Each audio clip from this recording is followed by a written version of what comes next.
There, it just went on. Yeah. I'd like to call the meeting to order. We'll have the Pledge of Allegiance. I pledge allegiance to the flag of the United States of America and to the republic for which it stands, one nation under God, indivisible, with liberty and justice for all. Okay, Mr. Yeski, has this meeting been properly posted? Yes, on each of the entryways to both buildings. Okay, let's have roll call, please. Scott? Here. Mike? Here. Sue? Here. I'm here. And Kayla? I have a motion to declare a legal meeting. I move to declare this a legal meeting. Motion has been made and seconded to declare a legal meeting. All those in favor signify by saying aye. Aye. Opposed? Motion carried. Recognition of the public who wish to comment to the board. Nothing? Okay, we'll move on to the consent agenda items. Do I have a motion for approval? I move to go to consent agenda. I'll second that. Okay, motion has been made and seconded. Mike, do you want to give the treasurers? Okay, yes. Our So finance the committee? finance committee report, and then, as you see underneath that, the audit review. So we will have a young lady go and present the audit as part of that consent agenda. So the checks, regular checks, number 83721 to number 83800. Manual checks 11182 to 11187. Transfer checks 2023 00071 through 2023 00072. Payroll checks numbered 43071 through 43078. Payroll direct deposit 900065061 through 900065183 for a total of $512,329.71. Since our meeting in December was the 20th, right towards the end of the month, and we are having this monthly meeting early because of the convention down in Milwaukee next week. We had a very short month, and so that's why the numbers are down quite a bit. Okay. We looked, Kayla and I, as a finance committee, looked at the December revenues and expenses, and everything was in order. We also compared it to the budget, how we were doing this year compared to last year, and definitely we like Kevin and the finance team has been working and doing that, and it's great to see how we compare year to year. We also reviewed some building needs and the financial implications, as well as the Building and Grounds Committee has been working on that. And in a few months, we'll have to go and discuss that more.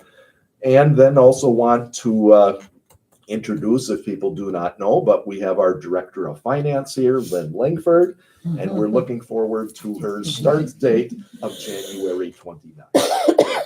Welcome to the school district, Lynn. Thank you very much. We're glad to have you. And with that, then, I'm going to turn it over to Amber Danielski. Hopefully I didn't butcher it too much, Amber. You got it right. And she's going to go through the audit reports from Clifton Larson. Clifton Larson Allen. Okay. So yesterday I did go through with the finance committee and answered a bunch of questions. And so I'm gonna go over select pages in this document, and then if anybody else has questions from the board, I can go through and answer them. If you turn just past the table of contents, this is our independent auditor's report. This is a 4-page letter that has various required items that we're supposed to have to tell you under the auditing standards. But the biggest one, the key one, is right there on the first page under opinions. And it states, in our opinion, the financial statements referred to above, which are your governmental activities, your general fund, other major funds, and then the aggregate total of all your smaller funds, that it presents fairly the financial position of those amounts in all material respects as of June 30th, 2023. And what that means in layman's term is that's a clean audit opinion. We didn't find anything materially misstated, or there wasn't anything that would have led us, based on our testing, to say that this was an adverse opinion or have modified our opinion in some way. If that would have happened, there would have been extra paragraphs in here. Plus, we would have had more conversations with you guys ahead of time. And that is what the district strives for. As part of our audit, we don't look at every single transaction. We do sample based on our understanding of what the district's activities for the year were and where the risks might be that something could be materially misstated. And then also as well, this year, which is obviously I think the third year in a row, the district has had to have a federal single audit because it spent more than $750,000 of federal funds. And so there's additional standards that we have to test and follow when that happens. Once the ARPA funds or ESSER funds dwindle down, usually you're not in a single audit status, so I would fully expect the district to fall back to that other status where we do a little less testing. Not entirely gone, because DPI still wants us to test various things anyway, but still less. Then I'm going to briefly then move to page 8. So this is your balance sheet. So your ending balance is as of June 30th, 2023. And I'm going to focus mainly on that basically middle column, the general fund column. So at the end of the year, you had $4.8 million of cash and investments were your majority of your assets, but you had other receivables and different things. So you had total assets of $4.8 million. You had liabilities of $757,000. The majority of that is the summer payroll with, and related withholdings that just get paid out over the next few months after the end of the year. You had some deferred revenues for your lease receivable with the daycare, that small amounts, that'll fluctuate as the agreement changes. And then your overall, the net difference of all those other numbers is your fund balance. So you had $4,054,000 of total fund balance at the end of the year. And as you can see, there's 3 different categories there. You have non-spendable of just about $16,000. And that was money that was put aside or basically prepaid for conferences or property insurance, health insurance, those kind of things. It can vary every year depending on, what you've prepaid in June for the upcoming school year. You had restricted fund balance of $19,000. And this is when you're going to have something in this line when somebody like DPI or the state or some other third party gives you funds and says you can only spend it on this. And so until you spend it, it gets shown in that category. So that way it's not misconstrued and think that you can spend it on something else. Then the remaining balance is available for any of your spending, for cash flow purposes, for helping cover expenditures in the next year if you need to, and but primarily a lot of cash flow purposes, because otherwise if you didn't have a high enough balance there, you'd have to short-term borrow, which then leads to additional costs and other record keeping. One thing that we look at as an industry benchmark is usually expecting that unassigned number to be between 15 and 20%, just because of when you get your taxes receivable, when you get your shared revenues, there's just timing differences. And you are actually at 33%. So you are sitting very well in order to be able to handle fluctuations in cash flows, whether it's projects related or just to weather those times where you're waiting for the state aids to come in. Any questions on the general fund there? Okay. Then moving to page 10, this is your income statement for the year for all your governmental funds. And once again, I'm going to look more at the general fund here. You had $12.2 million of revenue, mainly your state sources of $7.5 million, which obviously was a little higher last year because the state did add a little bit more to it. And then property taxes of 1.8. Those are your big amounts. You'll see federal sources there of $1,272,000. That includes those ESSER funds, your Title I funds, even and because your general fund here includes both Fund 10 and 27. It also includes your IDEA flow through funds and a couple other federal grants along those lines. Then 2/3 of the page down, you see your total expenditures of $12 million. And obviously the majority is in instruction, which is where you'd expect to see it that way. And then you had a transfer out of $83,000 to debt service, leaving for an overall change of an increase of $92,000 of your fund balance. Any questions on the general fund's income statement? Overall, you'll see there was a decrease in the fund balance, but some of that was mainly the spending of the rest of the referendum projects led to the majority of the increase. And then there was an increase in debt service because you levied a little bit more to pay for the upcoming debt payments. Any other financial questions? Otherwise, I'm going to talk briefly about the audit findings we had. Okay, if not, then let's move all the way to the back of page 63.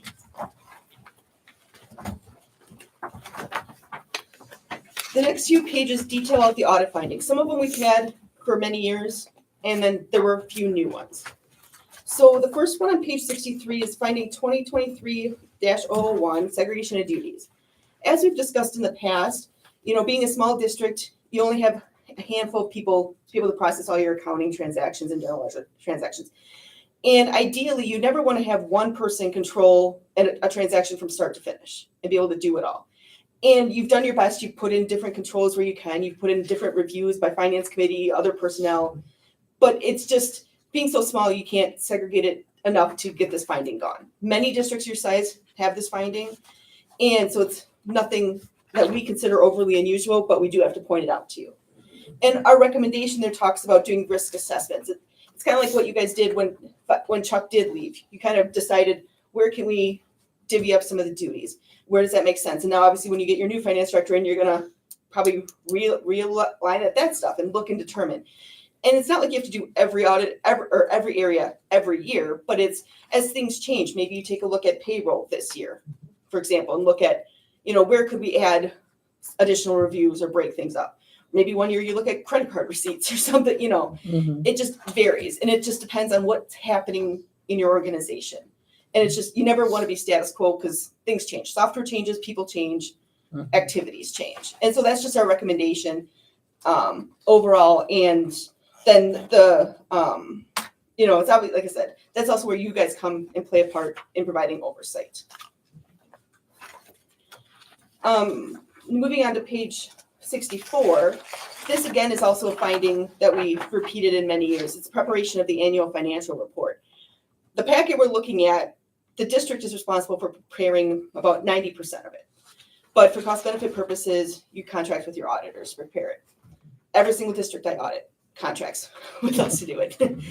I have counties and villages that contract with us to do it. So it's not considered unusual in the government realm for that to happen. But what's important is your review of those. And then Kevin and your finance team review it before we finalize and print these to review to make sure everything seems in line with what you know about the operations during the year. And the important thing is we just can't be part of your internal control, which is why your review plays into everything with it. Any questions on those first two findings?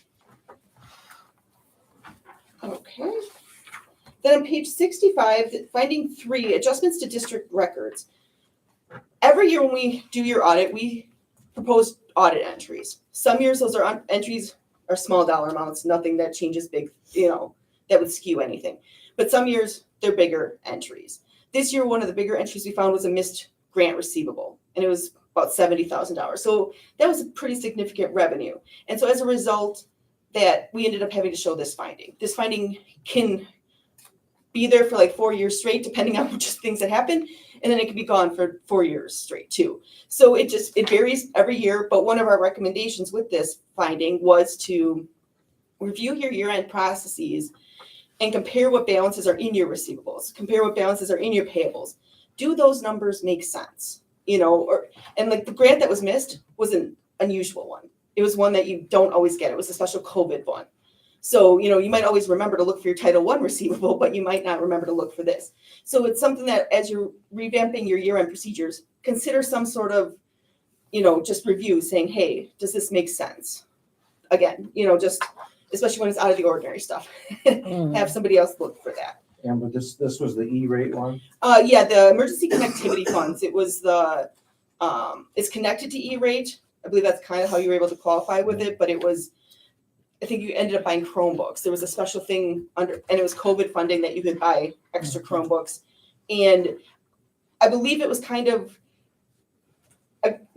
things just got kind of lost in the shuffle with transition because the Chromebooks were purchased like September of the year, but then trying to get everything approved and everything, then it just fell through the cracks. So again, that's why our recommendation is set up some sort of tracking. So when you get a new grant, especially if it's grant Where related, it but came overall, just look at And- your balances. And this is something that we did put in place, if you recall, switching to an E-rate vendor, an outside person that is gonna be aware of the timelines and what's available so that we do not miss this. Because if you recall, Chuck was our E-rate expert and knew all that stuff, but again, an outside vendor, which is what most districts use, which we are using through, I think it's CSA is the one that we are contracted through, so that will not happen again, so.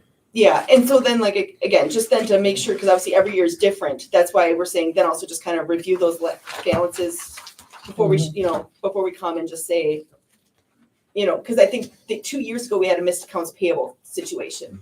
And so it's just, review what's going on there. But not overly, like I said before, some years you have it, some years you don't. Then the next two findings, next one finding, the last finding, is specific to your federal programs for the ESSER. This year, like I said before, we had a single audit where we had to performance. We tested Child Nutrition Cluster and ESSER as your federal programs. And one of the things that we noticed when we were testing ESSER is there wasn't always a second look or a second approval other than Chuck's preparation on things. Kind of like that segregation of duties thing we just talked about. So with the ESSER funds, in 22-23, there was a new annual report required. And it was through a different system than what was normally done for all your regular claims. And so, it was prepared, but somebody else didn't review it to, make sure there wasn't a typo, make sure there wasn't an extra zero somewhere. And so our recommendation is, this next coming April, when you have to file the next one, print out screenshots of it and have somebody else review it and initial it before you hit submit. And then like when it comes to also disbursements, when it comes to federal grants, there's special rules about when you need to get quotes, when you need to get bids, when you need to do various things depending on how much it is. So what our recommendation is make sure that there's somebody else verifying that the right thing was done and that the right number of quotes were done, or if you had to go out for bids, did you go out for bids? Kind of, and just document all that. It's called a procurement history trail kind of thing. And it just helps protect the district because under the federal government's rules, you need to make sure you get X number of quotes if it's between 10,000 and 250,000. If it's above that amount, then you got to get the quotes or the bids or the proposals, and just making sure that somebody else is having a double check and comparing it even back to the budget, especially when it comes to grants, saying, yeah, that is an allowable cost for that grant. So yes, we do have to follow these federal rules. And so my understanding is what the district's been working on is getting the principals involved and Kevin, if need be, to help sign off and review on some of those items. Any questions on that finding? That was what I was going to go through. Does anybody else have any questions on any other parts of this report?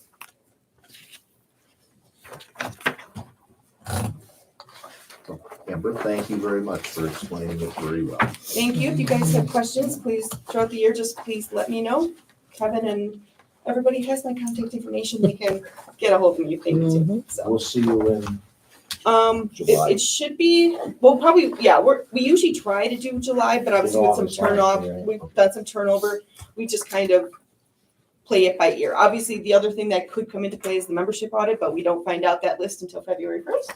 yippee, So, that was a highlight. Exactly. So obviously that could be something else in between we were asking for information on, but you never know who's DPI is picking this year or not. There is no need for us to do a pre-audit? We'll see. Okay. We can. Okay. I mean, I'll visit with Lynn. and Yeah. With her comfort level and so on. If that's something we need to do, then we'll reach out. Yeah, and And usually we did that in June, didn't we? Yeah, we did that in June, and Okay. usually if we do a pre-audit, we come for a day and we kind of just, again, talk about controls, talk about what happened during the year, and just help us plan for The when we audit. do come, whether it is July or August. And we can be flexible, especially with the first year transition too, if it has to be August again. Okay. We usually start working on our schedule for that in March to early April Okay. kind of thing. So once we know more, I'll send emails and say, how does this week work? Okay. Because I know sometimes we end up with conferences. Mhm. I know, so even this year, it worked nice to have us in August here because I had a conference in July, which would have been about the time I would have been here. Mhm. So Okay. always works through there. But yes, otherwise, Okay. you guys have a good evening. Thank Thank you. you. Thank you. Thanks, Amber. Okay, is there any other discussion? Not? All those in favor of approving the consent agenda items signify by saying aye. Aye. Opposed? Motion carried. Administrative reports. Okay, because it's such a quick turnaround for the report, I just want to share with you the goals, okay, that I'm working on. Okay. Yeah. So, 4 goals working on for 2024, 2027. Standards-based grading, you hear about that later on today. It's a big project we're working at the elementary school. Act 20, this is a new one. This is Act 20, right here. It's a big one. Anything in yellow we have to do at the elementary school. It's quite intense. So we're working with Sydney and Brittany, our reading interventionist, Mr. Yeski, and Devin Amaral, our school psych. And we have a lot of work to do with this. We're ahead of the game in some areas because we have a science-based reading, CKLA, and we have a good RTI intervention program. But there's a lot of requirements that we have to do in testing and other things. So this is a biggie. So I'm going to work on that's a big task as well. Act 20. Scheduling for next school year. Some changes and stuff with that. So that's going to a big project right there, trying to get all that in and continue on with that. And then continue creating positive learning environments based on relationships, students and teachers, and building those relationships, and focus on the strong academic growth. We have great academic achievement, continue building that growth for all the students, but also the staff as well. So that's what we're working on at the elementary school. Okay? They're big. Okay? Yes. And I'll go into more detail later. All right, So- thank you. So I guess with the scheduling, is that with some of the teachers retiring and new ones coming in? No, this or- is more about the day-to-day. Oh, There's some changes throughout within servicing and conferences and trying to figure a whole bunch of different things out and specials and all sorts of different things like that. Okay. And intervention time and Mhm. making it all balance out and things like that. So I was a work in progress with that as well. So, All right, okay. thank you. Yep. Well, 2 weeks, so I figured this would be a good time to share.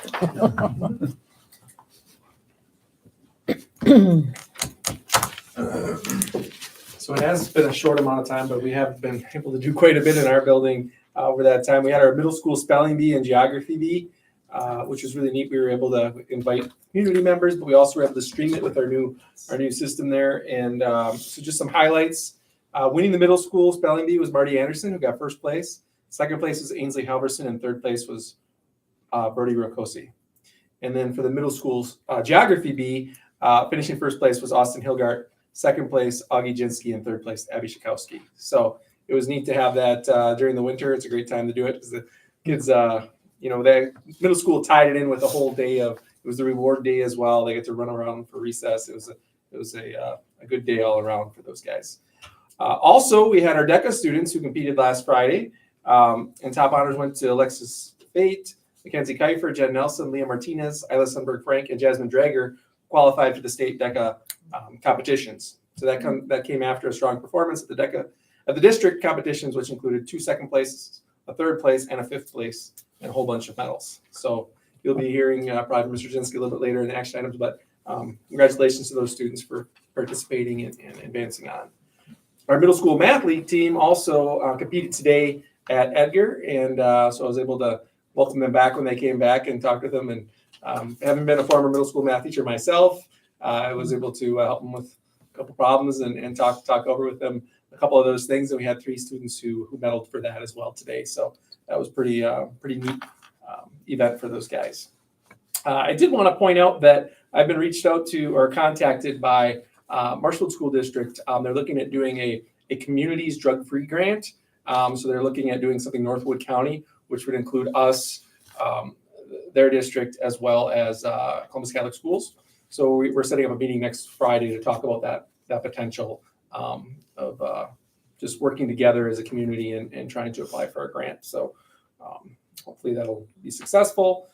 We are coming to the end of the second quarter, which ends next week, Thursday already. And then we're into the third quarter and second semester. I did want to point out that our students of the month for December with loyalty in the middle school, we had Nora Teska, Ainsley Halverson, and Elizabeth Teska.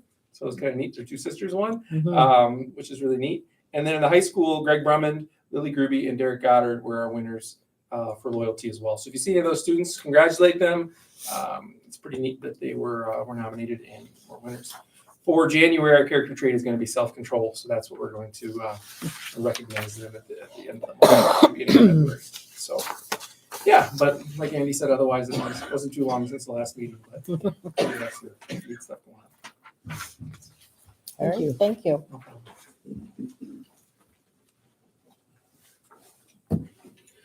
Yeah, as Andy mentioned, it's only been 9 days since we met last time at a meeting. In those 9 days, I guess the big thing is working on a calendar. I threw out ideas regarding the calendar to both principals. I know they've kicked it around either to their staffs or amongst themselves and gotten some feedback and some ideas on it. And then I've also shared it with the AEA, and I know we have a meeting scheduled for tomorrow. I'll hopefully get some feedback from that. One of the things in that calendar is the proposal that we have a late start, or we build in some collaboration time where we can collaborate either as a district or as departments or subject teams. I mean, we need to be able to move forward, but one thing that is really pushing this on, which I found out afterward, and Andy's going to allude to it, the Act 20 is going to force schools to collaborate, and it even says right in there, to build in common time where you can do data studies and you can build meeting plans and you can talk about interventions, share successes or what's working, what's not working. With the grades as they're moving up or what you're seeing at the upper grades and be able to push down. So I'm hopeful that will be part of that. But that is something, again, hopefully in February we'll be able to bring something forward for approval. But I want to make sure it's something that everybody is comfortable with as it moves forward. So that's one thing. And then the other thing that I've been working on, hopefully finalizing it this week. I've got quite a few, I would say in excess of a dozen businesses or employees that are now waiting to have face-to-face visits with me regarding job shadowing opportunities for our students next year. So I'm hopefully to have a trifold and frequently asked questions that I'm going to anticipate are going to be the questions they have, how this would work and so on.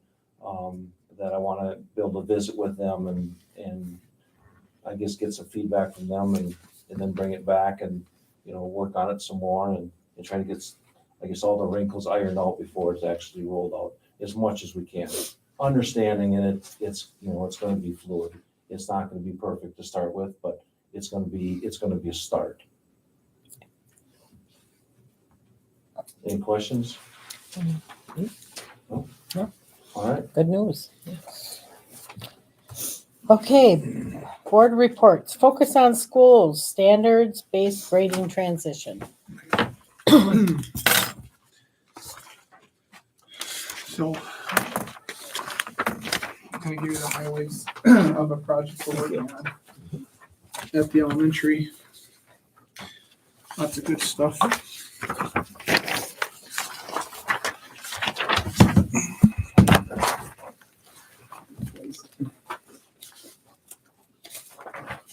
Don't audit the paper budget. Keep the paper mills going. Hey, keep it local. Supporting the local.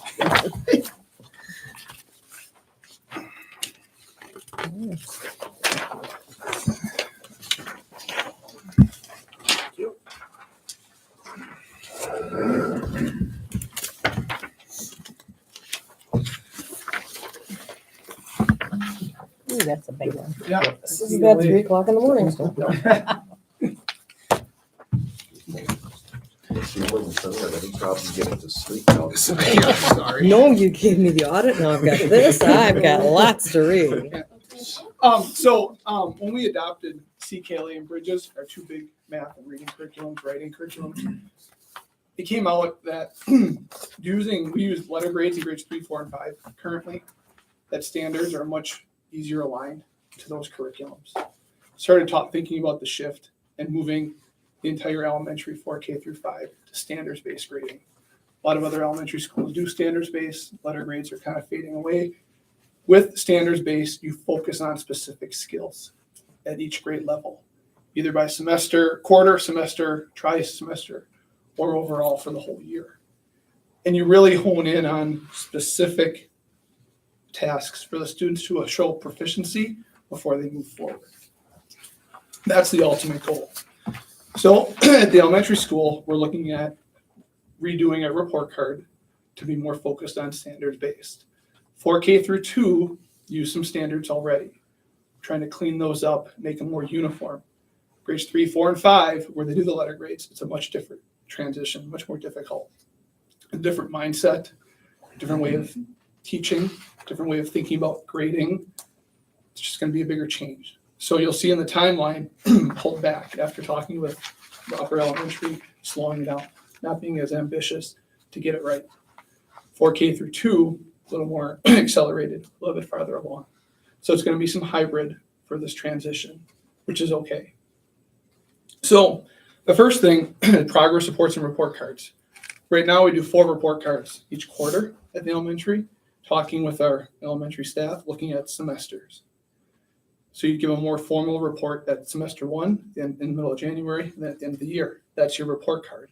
Otherwise, you get a progress report, which is an oral discussion during parent-teacher conferences, hence pushing conferences a little bit later back into the year. Later October, early November, later March. We've talked about that as an elementary staff. That's just a better timeline for parents to hear what's going on. Otherwise, our conferences are so early, there's not much to say about progress towards meeting the standard or meeting where they are going. ELA, when we get forward exam results back, they're broken into different subtitles: reading comprehension, reading foundational skills, writing, language, and speaking and listening. We use those as our subheadings and then put specific standards for students to meet underneath those standards, underneath those subheadings. Same with math. Operations and algebraic thinking, numbers and operations base 10, numbers and operation fractions, measurement data, geometry, and cardinal numbers and cardinality for kindergarten. Again, putting specific standards underneath those subs. Science and social studies specials already does standards. Mr. Nowitzki, Mrs. Geyer, and Mrs. Corner, specific skills in music. You need to know at each grade level, specific skills for Fayed, drop, kick. It's very specific. Also, our work habits and social skills. Okay, be common throughout the elementary school. So if we flip it over, one of the big changes is in this grade book. How do you keep documentation of this? And we're working with Jake Bull from CISA 5 and with some other school districts, Amory, Amherst, and other school districts, working with them on how to set up grade books. And that's a bigger part of the later part of the project. We did discuss, as an elementary school, had a team of teachers coming up with the terminology. So we don't use A, B, C, D for the upper. We would use the terms beginning, which means a student has difficult demonstrating or understanding and often needs support. So this is what you get on your report card. A developing, the student demonstrates some understanding. And proficient, the student consistently performs. They meet the standard. We also discussed and had a great discussion about not enough evidence. The student does not show growth toward the skill due to lack of effort or understanding. This is for those kids who don't try. And we felt as an elementary staff that we have to give something to that to show the parents. Again, it's all about communication to parents about a specific area. It's so important to do that because I met with a 3rd grade teacher and a 4th grade teacher. They had to reach out to the parents about their child not with some fluency and some comprehension just recently. Parents were kind of shocked. Hey, they just got a B+ on the report card. What's going on? They get a lot of support at home when they're doing their homework. But then when they actually do the work in school, they're getting a false positive because of the overall average, whereas this is focused in on specific skills and specific targets. So when you average things out with letter grades, you don't get the full picture sometimes. You get a false sense of security. So here's the timeline. 4K through 2, we're looking at starting next year, if at all possible. 3, 4, and 5, the 25-26 school year, again, pending the comfortable how it works. And then ideally, the whole 4K through 2, 3, 4, and 5 in the 26-27 would be building wide. Practice using the new grade book starting in January of 25. And then this summer, do some heavy lifting with this as well. With Jake from CISA 5, there's the different grade levels. And then the 4K through 2, again, they're ahead, finalizing the standards, the report cards. I'll show you some of that. And then grades 3, 4, and 5, we're still back trying to figure out the background, the why, the teaching change, the how, the grade book. Mia and Lacey would be then rebuilding our report cards in Infinite Campus together, making it look much more nicer. It needs to be cleaned up. It needs to be more concise and efficient. Our logo, the new scale, the Spanish version. Sharing with you today some things. And again, focusing on a specific skill. We're not using numbers. Some people say, why don't you use 1, 2, 3, 4 instead of proficient, developing, beginning. The minute you add numbers, you quantify it. Then people are going to go back to thinking in their head. When I talked to Mr. Yeski about this, that was one of his suggestions. You don't quantify it. And then there's communication to families once we go forward some more with this, and that's all I need to do as well. So that's just a rough overview of things. Other things I handed out to you. And this one with a paragraph on it. So the 4K through 2 is a lot of I can statements. They're shorter, but you give the indication of progress of the student. Grades 3, 4, and 5. Standards-based grading, also known as grading for learning, communicates how students are performing on essential learning targets that are created from the Wisconsin academic standards. The purpose of standards-based grading is to identify what a student knows or is able to do in relation to pre-established learning targets, as opposed to simply averaging grades or scores over the course of a grading period, which can mask what a student has learned or not learned in a specific area. And that's what happens sometimes.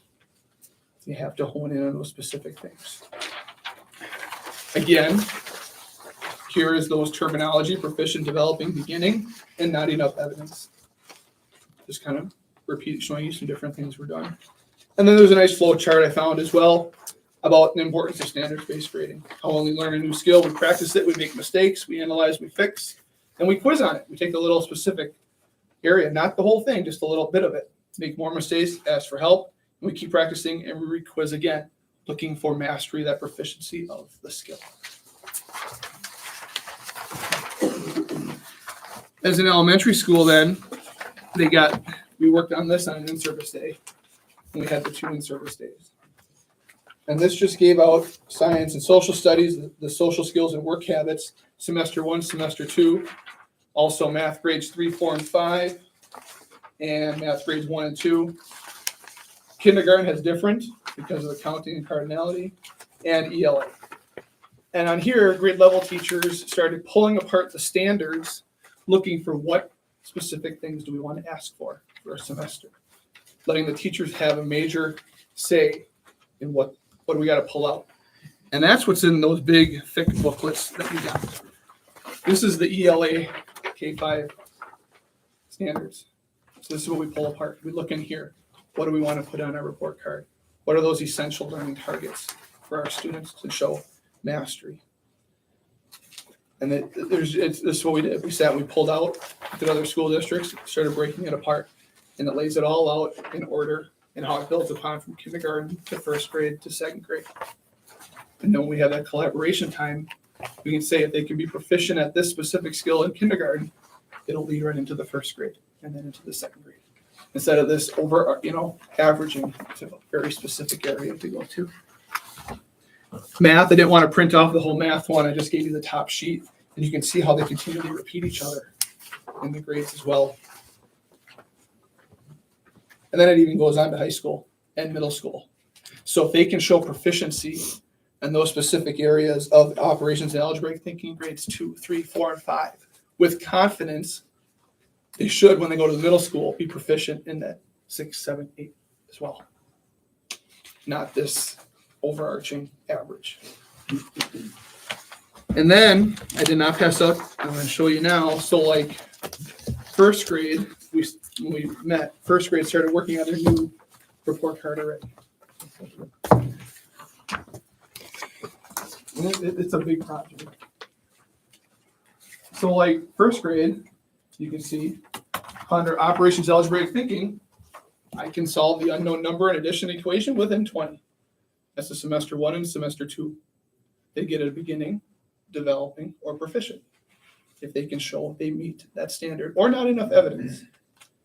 I can solve the unknown number and a subtraction equation within 20. I can add numbers within 20. I can subtract numbers within 20. I can identify and describe 2D shapes. I can identify and describe 3D shapes. That's just semester 2. But now if you get that on a report card and it says developing, you know as the parent that, oh, they know some things about 2D shapes, but they're not proficient. They don't show proficiency level yet. They're not 100%. They're not there yet. They're close. So that's grade 1. That's what the first grade teachers pulled out. And then for ELA, reading, I can read tricky words. I can read diagraphs and blends in words. I can explain the difference between fiction and nonfiction. Developing, beginning, developing, proficient. We did not put advanced. We had a great discussion about that because we felt either you know it or you're still learning it. There's no way to go above and beyond it. When you're doing math equation, there's one answer. You can do it. You can't give this extra above answer. So we did not put advanced. And we were talking this in elementary. So that was grade 1. And then I also had kindergarten. And here's kindergarten's report card they've been working on as well. And again, the lower elementary is ahead because they're used to this and the specials. The upper, we have a long ways to go yet. And that's why it takes longer time to do that. So, and we're still in draft form and things like that. But you can see I can count 1 to 20. And they broke it down to quarters just so they're like the way they had set up their grade book, even though it's not quarterly. But when they meet with parents at that parent-teacher conference in the oral discussion, yeah, your child's proficient, they can count 1 to 20. They're already meeting that standard. So. And then they went to ELA on there as well. So it's just a whole bunch of great things. We're trying to really hone in on specific skills and really show what a child knows and get to the root. So we set the foundation for as they continue to grow. They don't leave here without saying with confidence they know these specific things. Science is the next generation science standards. That's a whole nother challenge to pull. Social studies just got redone. Our CKLA wraps a lot of that into it. So we have to spend some more time going through that. This is a process, not a, but we're focusing on Bridges and CKLA now because Bridges we've had for about 4 years. We're getting more confident. We know how it works and we're seeing the results. Obviously our achievement is very good. CKLA year 2, we're already starting to see change already among our students, especially with the sound base. So we're getting there. But this is what we're working on. Well, Devin, you want to add anything?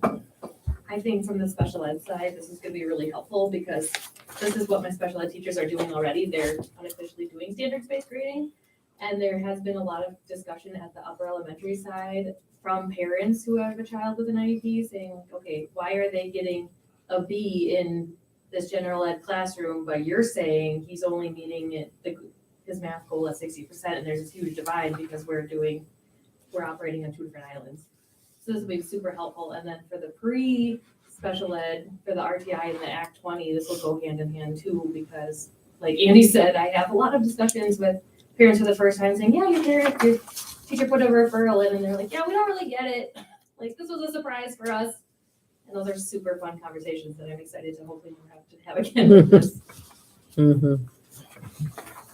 So this is one of my big things we're working on. Okay? It's a lot. It's a change. And it's going to be a change for the community. And I know that. And it's going to be a change for everybody. But we're getting there. And it's a process. And I just wanted to show you kind of what we're working on. Keep informing you as we continue on this. Okay? Yes, thank you. If you have any Thank you. questions, stop and ask. Because it's a project. So, yeah. So Andy, with this, you mentioned that, I'll say proficiency and the other items. And Beginning, developing, proficient. Yes. So I guess a couple questions I have is, if a teacher sees that one of the students is not getting some of these things earlier than a parent-teacher conference or earlier than the first semester report card, et cetera, I guess what is the plan? A good educational practice, you would notify parents, or you'd send more work home to work on, or you continue to communicating with the parent, as we would, But when you can specifically say, it's just not this general, it's math, it's a specific addition, 2-digit addition, be it like that's a second grade one, right? You'd be able to multiply or add 2-digit numbers. It's like a second semester, second grade. So again, that's just good teaching practice, and we do that at the elementary school. And I'm sure the high school does too, but you communicate when you see something. But with this, you can catch a flake sooner. Like that third grade teacher, we had a nice chat the other afternoon. She said, yeah, if I would have had this, I might have been able to let that parent know more sooner than just this general, everything looked good. So. I guess the other thing then is, since we're doing this basically upon the suggestions of Act 20. Act 20 and our everything. curriculum purchases, which we've made, which we kind of knew, and other schools, this is where a lot of elementary schools do as well. So if a student does not meet the standards in grade 3, does the state say then the student has to be held back? Act 20, they took that out. They took out that clause, but they put in, we have to create plans. We then have to, they'll move to 4th grade, but then we have to do more interventions in the 4th grade done by Brittany, Sydney, something. And then we continue to check, and they still get the 4th grade curriculum, but also that 3rd grade. And then we keep doing these assessments, whatever they may be. They haven't told us yet, these diagnostics and benchmarks. And we continue to show. We also have to offer them summer school, a specific reading program summer school as well. We have to develop that. Okay. And then there's a policy that as the board creates, and with Mr. Yeski and myself and Mrs. Damrell, then how do we promote? And then there's also clauses about retention and ELL and IEPs and 504s in there too. It's a book. Okay. So, but there is a process, right? Again, the theory is specific skill based, then we can say with confidence. I'm not saying we're not confident now, but this just makes it more laser focused. So no. Those of you that have, like with your, in 4K, you see the specific skill. That's where we're going, and it's a change for the upper. Not going to deny it. And that's what I thought and such, but no, I wanted to ask the question. Does that make sense? Yeah, So that's where we're much going. better for you to know specifically what they're What? having problems with. Right. Okay. Sorry to give you so much, but No, this is Yeah, great. it's great. It's a process, and I like this stuff. Mhm. so now you kind of know where I'm going. Yeah. And then Act 20 and Michelle, you want to add? Mhm. Grade 1's ahead of the game. We're ready. Yeah. This is where we've been going for a long time. And you'll notice that there's like not a lot of goal, there's not a lot. And when they talk to us, like we have way more, he's like, that's too many. There's no way you can possibly assess more than 4. So if you look at it and say, what are you actually doing? That's not much. But when you think about all the assessment that we have to do and the whole catch it before they fail thing, we can't have 8 to 10 things each quarter because it's not possible. So you're really just honing in on like 4 goals. Major. Target. And targeting, making sure that they have it, so. And then you can say with confidence, they're proficient, they're ready for the next thing. That's the big thing. And that's what we're working on. That's it. I like that worksheet that we pulling out stuff like that and giving the teachers great say in analyzing and pulling out because that's what's going on in the classroom. So you are the ones who actually pull out the goals and pull out which one, We which, wrote that paper that you have in front of you. Okay. The first grade, the first I wanted Okay. them to have great say because they're the experts in their area. Right. I think that also leads into the fact of the importance of, as a first grade teacher, you need to be able to talk to kindergarten teachers. Mhm. You need to be able to talk to second grade teachers.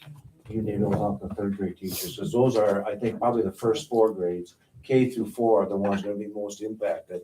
And right now, you have no opportunities to talk to kindergarten teachers. You have no opportunities to talk to second grade teachers. You can meet as a team, first grade teachers, but you cannot collaborate above or below. And this Act 20 is, we have to be able to do that. We cannot move forward without some sort of collaboration time built in. We have meaningful conversations about what we're doing, is it successful? Is it not successful? What are we gonna do differently? Share data, share resources, share reading plans, all those things that Act 20 requires. So that again is part of that. We need to be able to look at our calendar and find out where we can carve that time out of. So that's kind of the gist of it. And again, even standards-based report cards, we had 2 in-service days in the fall. We have no in-service days left. So Right, and we gotta be able to do those things. And the way the schedule here, Mike, because you're Yeah. scheduling, right now, grades 4K through 5 have common prep time, right? So first grade team meets, they have opportunity every day. And then I require once a week, they meet together and talk. Specials teachers, Keith, Jenna, Allison, Keaton, they don't have a common prep. It just doesn't work the way the current Correct. schedule is, right?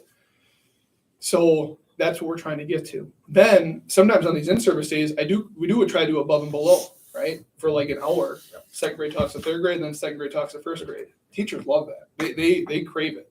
I even bring down Steve's sixth grade to come talk to our fifth grade teachers, right? Trying to bridge that gap, right? But that was only one day we were able to do that for an hour, you know?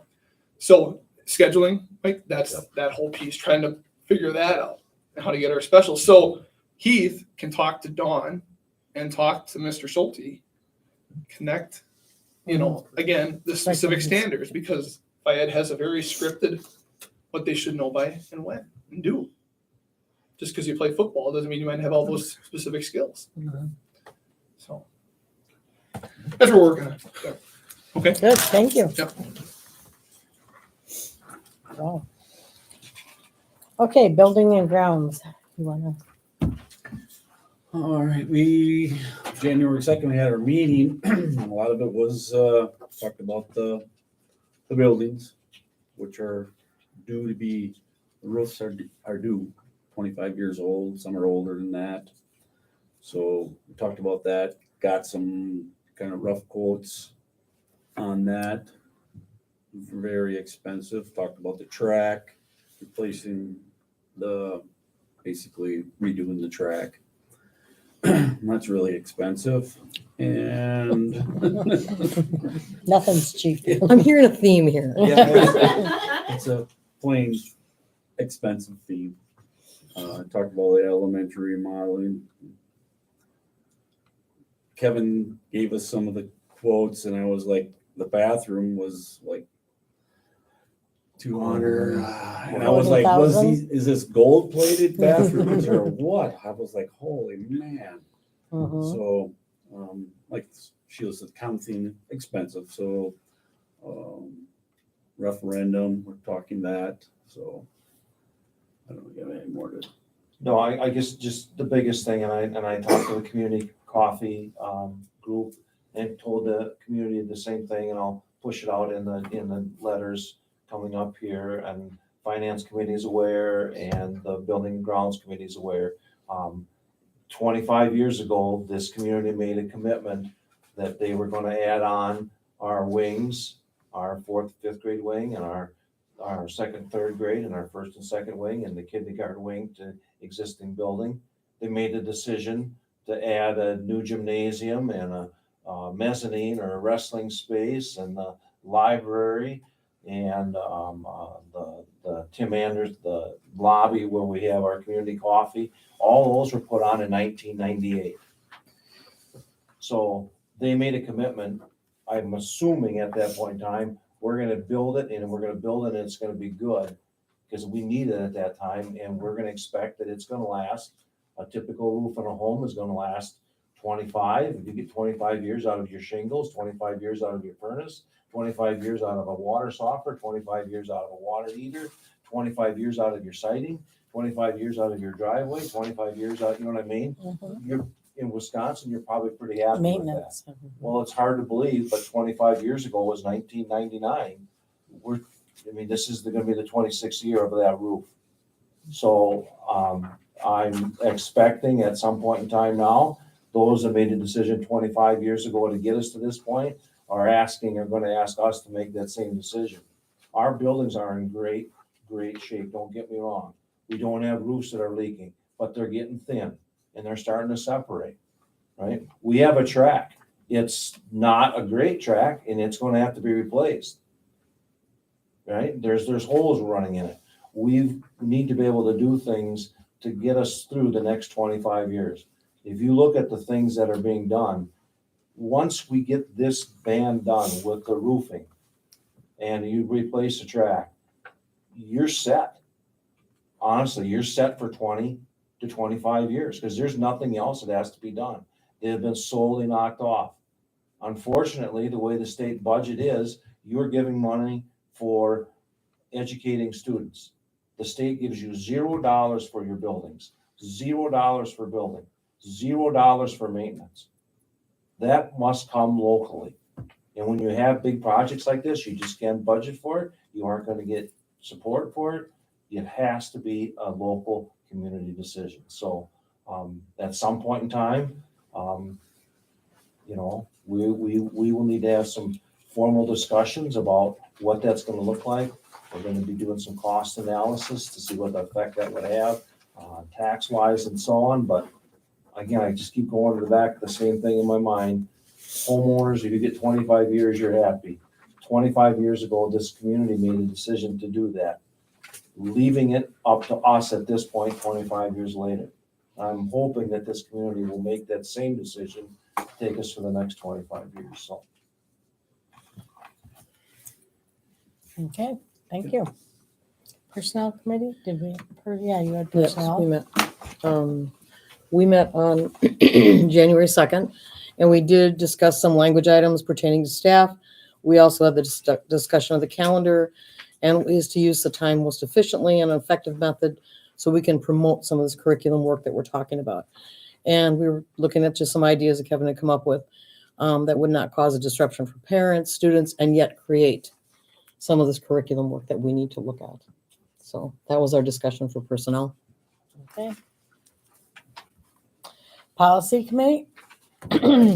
Policy met, and we will be having, it's the first reading of 3 items, 377.1 interscholastic athletics, and the change that is being done is under the grade check requirements.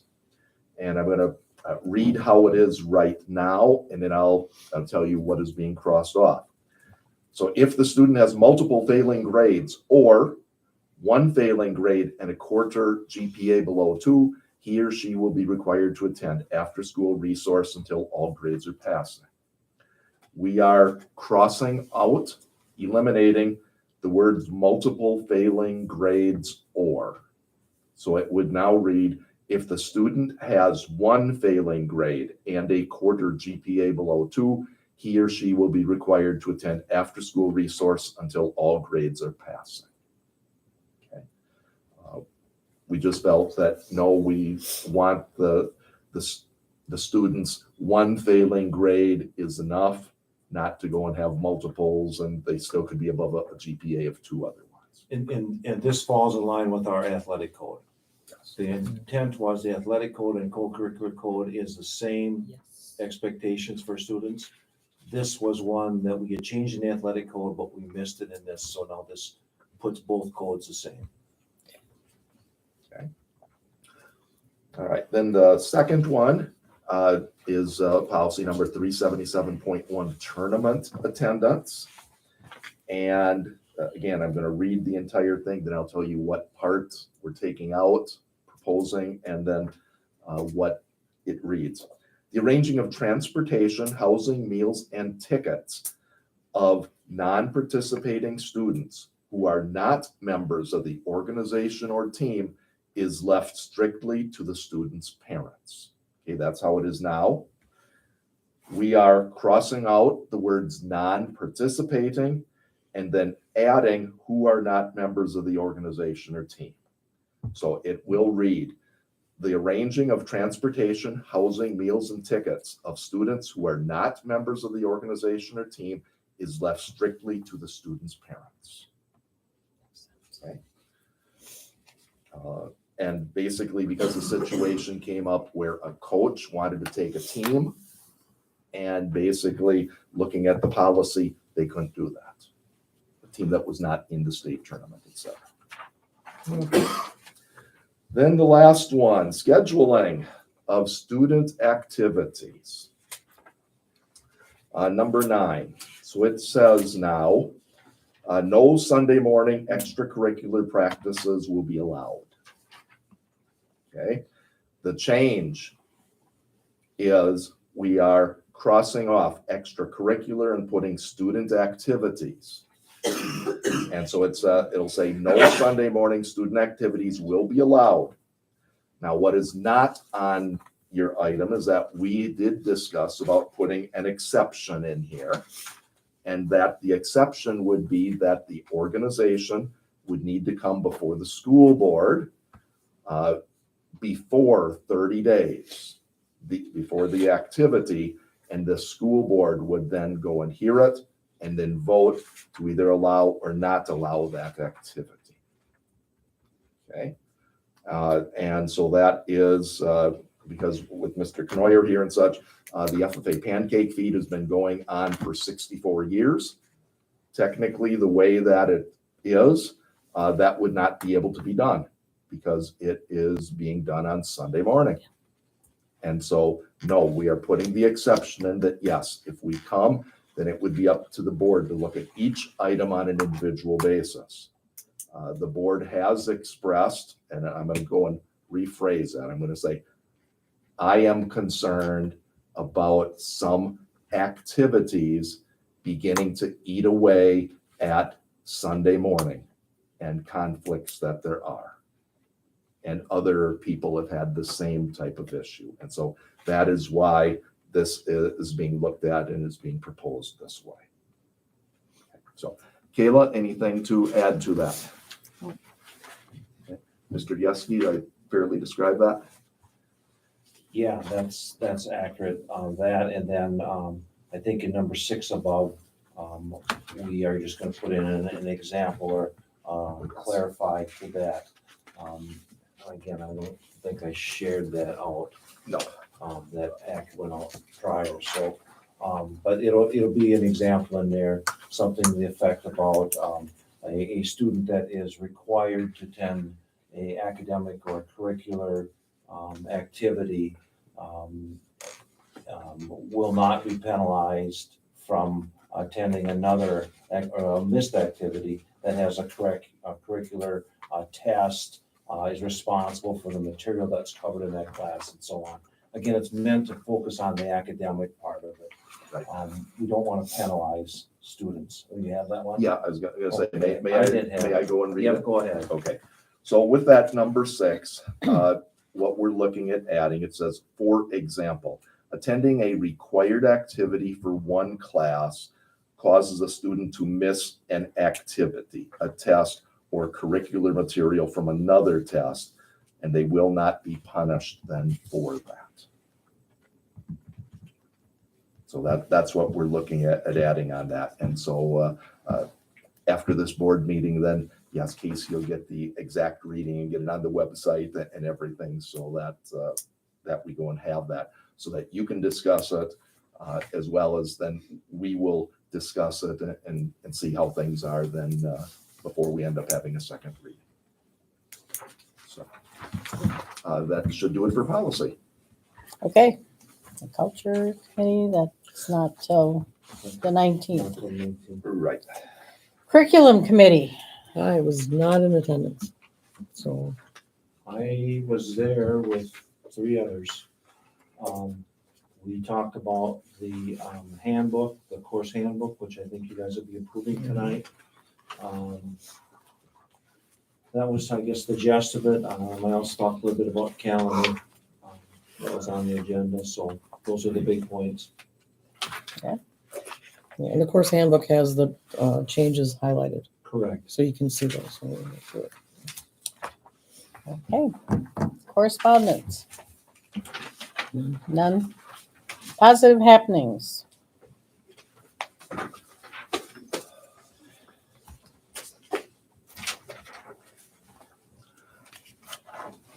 I was gonna say, I heard from a number of people that heard Christmas carolers and had some gifts delivered and such from students at school. And so want to thank those advisors, those students and those organizations.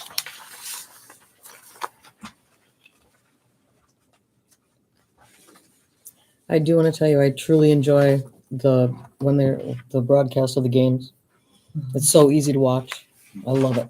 So that to me is a real positive thing. It allows me to sit on my couch and watch what's going on here. Sorry guys, but it's dark out. I'm home. So, but I did get the opportunity to watch the boys, watch the girls, the wrestlers.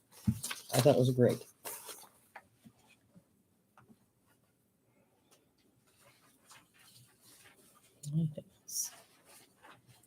Okay, let's move on to the action items. Approval of FFA Day on the Hill in Madison, Wisconsin. So, as the world turns in 180 days, we take them 32 days a year places outside of school. And this happens to be one of them. The FFA Day on the Hill is a day for agricultural education to provide testimony and legislation, lobbying, I guess, because we set up a booth and then maybe with the legislators down in Madison for a day.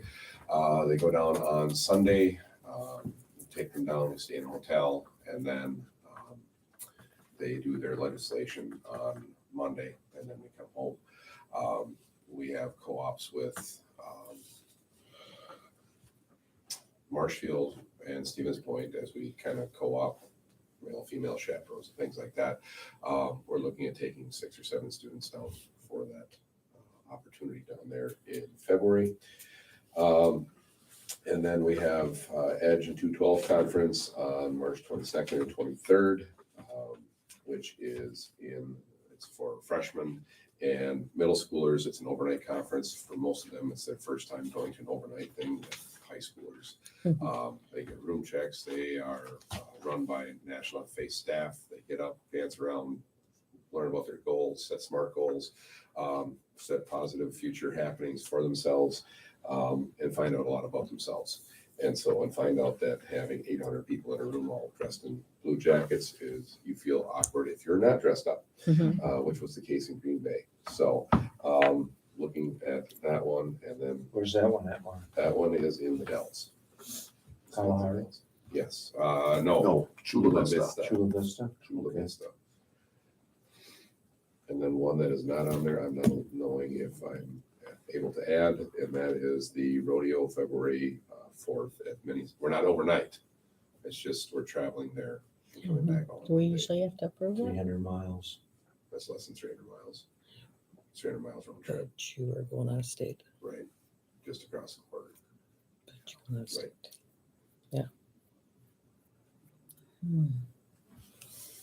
How's that one budgeted for?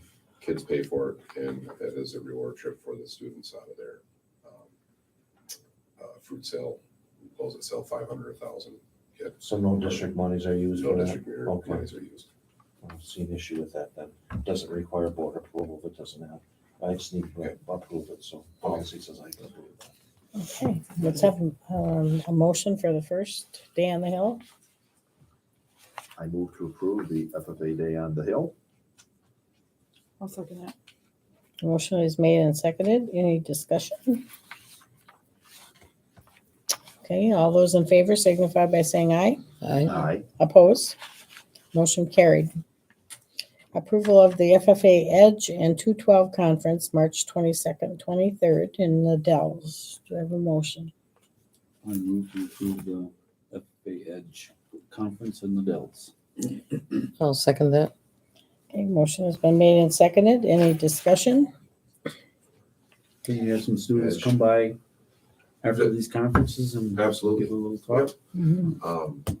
Edge is probably 15 kids. Okay, all those in favor signify by saying aye. Aye. Opposed? Motion carried. Okay, approval of DECA state competitions, Lake Geneva. Okay. Well, Steve gave you all the rundown things. I mean, it's down in Lake Geneva, which I always wish they'd move that conference further north because you're almost as far south as you can get in state in Wisconsin. But it is a great location to have, to isolate them. You 5 miles or away from the nearest civilization, so it's a great way to isolate the kids. It's true out there. From that standpoint, so. You have 6 going this year, which is double from last year, so that's a nice improvement there. It is all girls, so I'm probably gonna have to work, no, just kidding. No, it'll be great, but from that's their events, are lined up that run over the 3 days, and we have 2 sophomores and 4 juniors attending. So this is hopefully the beginning of something greater. Hopefully, for experience for next year too. But any questions? I guess. How is this budgeted for, David? Fundraising and what the kids pay. Okay. Yeah. Fundraising on Fund 21? Yes. Okay, Yeah, there's nothing district for it. okay. It wasn't put in the budget at all? It was. Okay. Go with what we got. Okay. Okay. Okay, I have a motion. I move to approve the state competition February 26th through 28th in Lake Geneva. I'll second it. Motion is made and seconded. Any discussion? Okay, all those in favor, say aye. Aye. Opposed? Okay, motion carried. Thank you. Thank you. Approval of the 2024-2025 course handbook.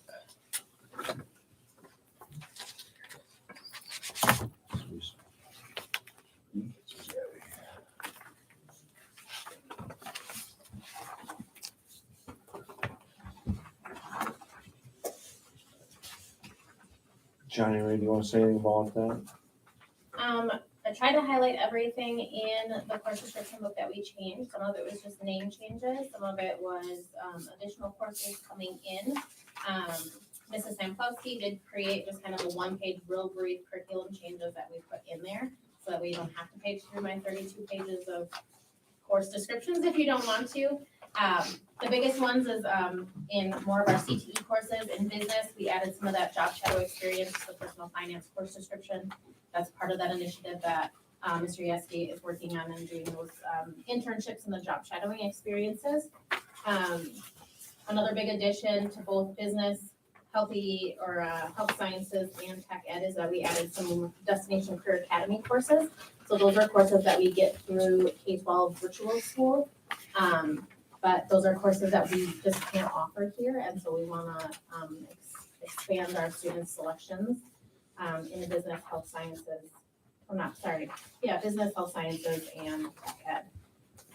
The business ones are not so much business, more computer sciences. It's just that they fall in the business realm. And we just do not have computer classes here. Family and consumer science changes. We just did like a name change on Healthy Choices 10 to health and wellness, and then that will be an optional dual credit for core students. So if they want to take it as a dual credit, they can get the dual credits for that course. If they want to take it just as a traditional health and wellness, they can do that as well. And then we added 2 new courses with our new teacher in that department. 2 new dual credit courses through Midstate. One is Foundations of Early Childhood, so trying to increase students that are going into the workforce in education, whether that be early childhood or beyond that, and then also a nutrition for healthy living. So students more going into those health sciences. And then page 29, like I said, we did the Destination Career Academy courses. Those are more of those health sciences. Right now, we don't offer a whole lot in health sciences. So we want to increase that. And then tech ed changes, it looks like a lot. A lot of it was just kind of renaming courses and then changing a little bit of the course descriptions. We did add a course called Blueprint Reading, which would become a standalone dual credit course. In the past, we had that portion, I should say that mid-state credit was attached to our architectural design course. And it was becoming too much to kind of teach within one quarter. And so we broke that out. So we will still have the architectural design too, but then we created that new course with that curriculum for that dual credit purpose. Construction trades and carpentry have kind of been an ongoing change. If you've been here a couple of years, you kind of know we had carpentry and then it changed to construction trades, and then we had kind of 2 classes. So this is more kind of combining those courses and allowing students to take them numerous times so that they can build on those skills. So having construction trades 1, 2, and 3, that way those students can work together. 3 students in 3 can help students in 1 build on those kind of skills. So we can utilize our new Woods Tech Ed Lab a little bit more. And then just in addition to the welding, right now we only offer 2 levels of welding, and we're seeing a lot more students kind of going into the welding field, and so we wanted to offer them a 3rd, but with staffing, that's not always an option. So what we added in there was just that students can take welding 2 again, so like a welding 3, after they've taken mechanical design. So that way they're getting some more of like the blueprint reading. How do you model it on a computer system and then transport that information out to the workforce and actually weld it off of a piece of paper? And so that would allow those students to get a little bit more welding experience. So those are the big changes. I have a question Yep. regarding the Destination Academy. Yep. Did they ever offer like classes to get like their apprenticeships in operating it So in that's how things? initially we got started with the Destination Careers Academy. And how we had started with that was that Mr. Krings and Mr. Vanderus actually taught the courses here with the curriculum from Destination Careers Academy. Mhm. Haven't had a lot of numbers in those courses. So starting, kind of halfway through last year, we switched over to having K-12 teachers teach that, meaning it's more of an online, independent, asynchronous learning. And then this year being that full portion. Reason being is that their curriculum is a lot online, that the kids weren't getting a lot of classroom time, and we want to utilize our teachers doing more of the classroom time portion than the online portion. This year, we only had a couple of kids that requested it, and once they realized that it was a teacher not on site, they decided to opt for an in-class person. So we do not have any Destination Careers Academy this year running. Right, and I was told that we had like 20 some last year. 20 some students involved in that. I'd have to go back. Yeah. To be honest. Okay. All right. Thank you. So Johnny Ray, I guess, so students come in, they've got the requireds, they pick their electives, everything and such. So does the process include them going and saying, okay, if I can't get these 3 electives that I want, do they have the opportunity to go and list a couple other electives that they would take if the electives they want are not filled? Yep, so course registration sheets always request that they add an extra 3 classes on there, so that, Okay. and when I explain it to students, you're picking your top 8 credits that you want to take, but you also need to give me 3 more classes, just in case I can't get you your top picks. So they are required to put down 3 more extra classes. And I guess most of the time, are most of the students able to get then one of their top 3 if Yeah. they can't? Yeah. Okay. So I guess I have been hearing comments and such that students have been put into classes that they didn't want and everything. And so all that I'm saying is try as hard as you can with the scheduling thing. And I know it's difficult and such, especially in a small school where we have a lot of single classes type of thing and whatever. Kind of going along with the single classes, are any of these courses that are listed here on an every other year basis? Yes, and that is listed in the course description. Yeah. Okay, it is listed in the Yeah. description Yeah, and such. stuff. Okay. So that would be in like social studies, business, space. So they know ahead that as they, Yeah, that we plan typically offer and them in everything. even school years or odd school years. okay, fine.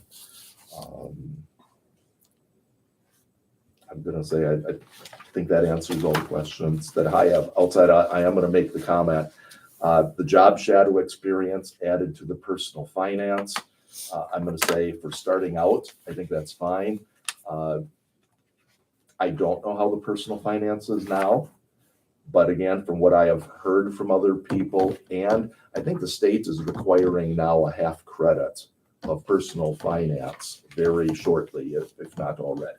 We do that for graduation. Right, Mhm. right. And so if half a credit is required, if it's a 1 credit class and then half of it is the job shadowing, the other half is the half credit of personal finance, then we're in good shape. I just don't want to take much away from the personal finance because again, I hear from many people about the lack of financial education that our kids, not just Auburndale, but kids need more financial education. I've had conversations with the Okay. teacher instructors, so. Okay, good, thank you. One other question I have. Are they given a physical copy like this? So last year I started only printing them off for our 8th graders because this is what happens usually is I print off, 32 pages times 400 and then as they walk out the door, they throw it in the garbage can in front of me. So now I have it available online. I only print it off for my 8th grade meetings. So starting last year, I do 8th grade parent meetings after school. And so then I have the paper copy there then for them. Okay, because I've had like high school parents say that they wish that they could actually see. We always have extras. You have I them always so tell they could students- request them. Students can grab them. Okay. All Most right. of them do not. Okay. They're, you know our students, they're a little bit more techy than we. Mhm. Yeah, but if the parents parents wanna aren't. see- But if the parents want, yeah, we always have paper copies. Yes, Mhm. And we actually have them, like It's even, online. it's online, but also even like during, like, if we're not there, they're actually right outside our office in that black filing cabinet. Okay. Or filing shelf thing. So if you're here for athletic, you can just stop by and grab one too. Okay. Thank you. Yep, thank you. Any other questions that I can kind of answer for you guys? Thank you. Okay, do I have a motion for approval? I'll make a motion to approve the 2024, 2025 course handbook. I'll second that. Okay, motion has been made and seconded. Any discussion? Okay, all those in favor signify by saying aye. Aye. Opposed? Motion carried. Approval of the 2024-2025 regular and special ed enrollment spaces.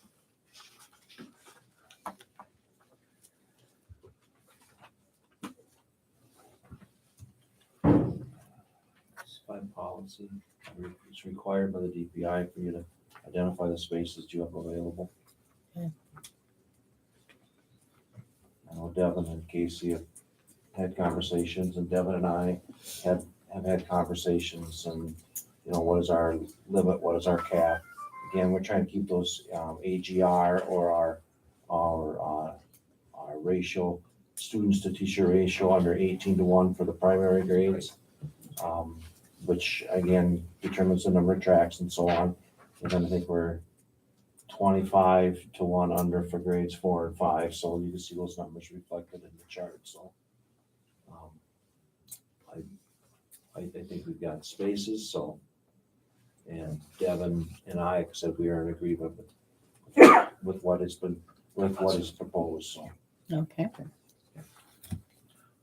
Have a motion?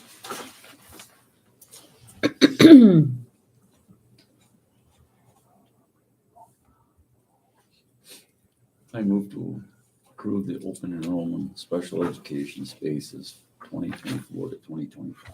It's regular and special ed, right? That's what this says here, I guess. Okay. I'll second that. Okay. Motion has been made and seconded. Any discussion? So, Mr. Yeski, as I understand this, the top part is for special ed, the bottom part then is for our regular education. Correct. Okay, Open spots. open spots. What we Yep. have, what we're projected for enrollment, what we believe we can handle, and then the difference would be then the spots that would be available for students or parents should they apply for open enrollment. Thank you. Okay. Okay, motion has been made and seconded All those in favor signify by saying aye. Aye. Opposed? Motion carried. Approval of a 2006 Lexus donation.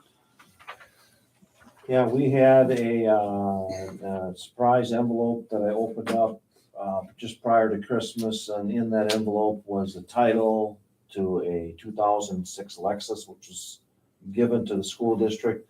I think Ponch was aware that it was coming, because when I talked to him, he wasn't surprised. I told him to have his kids go through it, check out the frame, do the maintenance checks on it and so on. Everything is checked out. It's sitting in the shop as we speak right now. Everything is good to go. If it had a battery, it would run. It had needed a new brake line. Yep, That he was did it. that. It's only maintained to 187,000. 204,000. Is it 204? Yeah, 204,000 miles on it. That's pretty. So, no rust on the frame, said it was in good shape, so, we're just, looking at, putting that on Wisconsin surplus. The district has no need for 2006 Lexus. It was a great learning. No, it was a great learning It was a experience. nice donation to the school, but like we didn't want to tear it apart because it's still a working vehicle. And we don't just, of course, a bunch of kids said, oh, I'll buy it. But obviously you can't just Give it to a one. kid. I mean, you gotta, so selling it on surplus makes the most sense as far as our kids know that.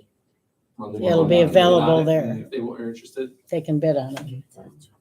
Kelly Blue Book is somewhere between $4,300 and $5,300. That's what it's still worth, so. Okay. I move approval of the 2006 Lexus donation.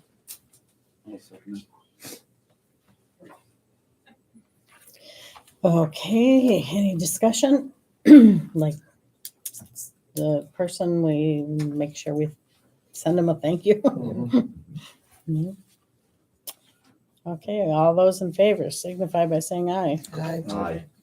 Opposed? Okay, motion carried. Approval of a scholarship donation.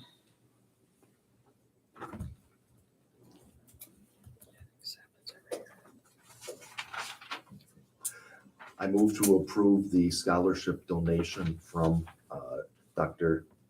Doug Reading and Janet Crosley. I'll second that.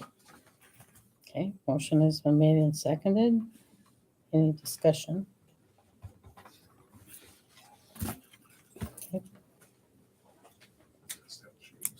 Okay, if not, all those in favor of accepting donation, signify by saying aye. Aye. Aye. Opposed? Motion carried. Great. All right, closed session pursuant to Wisconsin statutes 19.85, para 1, para C, for the purpose of para C, considering employment, promotion, compensation, or performance evaluation data of any public employee over which the governmental body has jurisdiction or exercises responsibility. Recommended approval of administrative contracts for district administrator, middle school, high school principal, assistant principal, elementary principal, and special ed directors / school psychologist. Do I have a motion? I move to go to closed session. Motion has been made and seconded to go into closed session. Roll call? Keela, Yes. Scott, Yes. Mike, Yes. Sue, Yes. and I vote yes. Okay, we are in closed session. Hey, 29th, you have a speaking contest for? Yeah.